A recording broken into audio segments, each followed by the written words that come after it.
അങ്ങനെ വീണ്ടും നമ്മൾ 22-ലെത്തി. ഇതൊരു പെരുന്നാൾ പർച്ചേസിംഗ് വ്ലോഗ് അല്ല കേട്ടോ. ഇത് കുറച്ച് ദിവസം മുമ്പ് ആ വൈക്ക് പോയപ്പോ ഒന്ന് കയറി വെക്കണം. മാമു കഴിച്ചു. 22-ൽ നമ്മൾ ഇടയ്ക്കിടയ്ക്ക് പോകും. അഫോർഡബിൾ പ്രൈസും നല്ല ക്വാളിറ്റിയിലും സാധനം കിട്ടൽ പെടുന്നുണ്ട്. അതുകൊണ്ട് തന്നെ ഇടയ്ക്കിടയ്ക്ക് ഈ വൈക്കൊന്ന് വരണം. പർച്ചേസിംഗ് സുഖകരമാക്കാൻ ലിനോനെ ജീൻ്റെ കയ്യിൽ ഏൽപ്പിക്കുന്ന ഷോപ്പിംഗാണ് ഈ കണ്ണ്.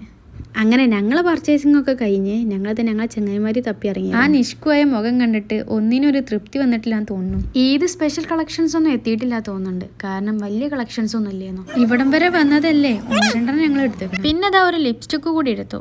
ഇത് 22 അല്ല കേട്ടോ. 22-ൽ കോസ്മെറ്റിക്സ് ഒന്നുമില്ല. അങ്ങനെ അവിടെ കുറച്ചു നേരം കറങ്ങിയിട്ട് ഞങ്ങൾ നേരെ ഫുഡ് കഴിക്കാനാണ് പോയത്. എനിക്ക് ഫുഡിനോട് വലിയ ക്രേവിങ്സ് ഇല്ലാത്തതുകൊണ്ട് തന്നെ ഇവരെല്ലാവരും കൂടി എനിക്കൊരു ഓഫർ ഇട്ടു. ഈ കണ്ടെയ്നർ ബ്രോസ്റ്റഡ് ഞാൻ ഫുള്ള് കഴിച്ചാലേ ഞാൻ പറഞ്ഞത് എനിക്ക് മേടിച്ചരാന്നേനു. ഇത് എനിക്ക് വലിയൊരു ടാസ്ക് ആണെങ്കിലും ആ ചലഞ്ച് ഞാൻ അക്സെപ്റ്റ് ചെയ്തു.